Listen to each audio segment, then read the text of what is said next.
Wow, I don't know where to begin. I've been watching different witchcraft groups. But a lot of the stuff I get is universally sound in my opinion. So let's start off with this. Seeing a lot of, particularly with pagan and witchcraft groups, people talk about a single person who creates a group has the power. Now, understand what you're saying before you say it. There's social status, there's maybe a social prowess, but the word social being there, anytime someone says there's a power, well, and they're using it in a context that may not be positive, show me the negative. You know, are they living in mansions and having yachts? Are they living the dream? Chances are no. It's all about social status. Who's popular? Who's king? Who's queen? Whatever it might be. Quite simply, it's universally around. In other words, it doesn't matter what paradigm you fall into.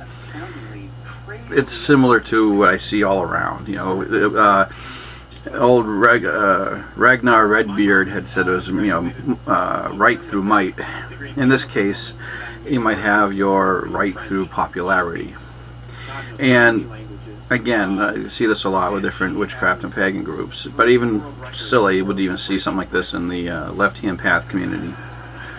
So, and I saw something else that got my interest. It was about a lady wrote an article. I didn't read the article, but she, broke it down in a nutshell. And it says how it comes about an abusive leader ends up in a position of power over people in the community.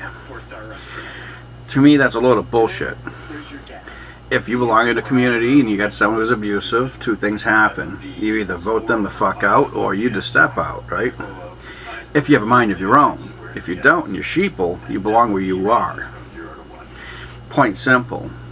So if you actually think, have the ability to think, actually have free thought, then you won't have that issue. But I see these articles about people who are controlling a group or controlling a people, and I'm thinking to myself, are you Christian? And if you're not, what the fuck is this article about? You know, that was one of the things I wanted to do with my church initially, and still do. It's designed so that if there was a group that was meeting in a chapel, for instance, and there was a dissension, descend, create your own. That's the whole point. I don't want to have in my church followers. I want leaders. So if those who want to lead will do so. So, and that's how I see it. And when you have people who want to leave a group, create another group, there's always been this, pissing and moaning about it. Why are you leaving? Such drama. Bullshit. People get tired of it. If you grow, if you have a group, social group, religious group, whatever, more than 4 or 5 people get together.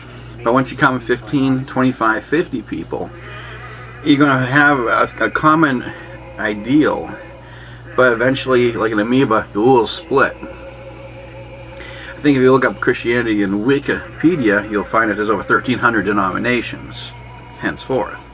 Same thing with goes paganism, witchcraft, and Satanism. Same thing. So when I go off and I see witchcraft groups, this person has a new group because they want to have the power. It only tells me one thing, that they honestly believe Harry Potter is a documentary. Or they really believe in, in that kind of fiction. And that's the problem. I actually know gamers who know the difference between fantasy and reality. But there are a lot of people on the internet who just don't. So when you see people who are posting up that kind of load of horseshit, red flags should post up in the air saying, oh, this guy honestly believes in Dungeons and Dragons. So my pragmatic approach is, if I can't touch it, feel it, smell it, taste it, smell it, it ain't around, it ain't real. But that's just how I am. I'm very pragmatic.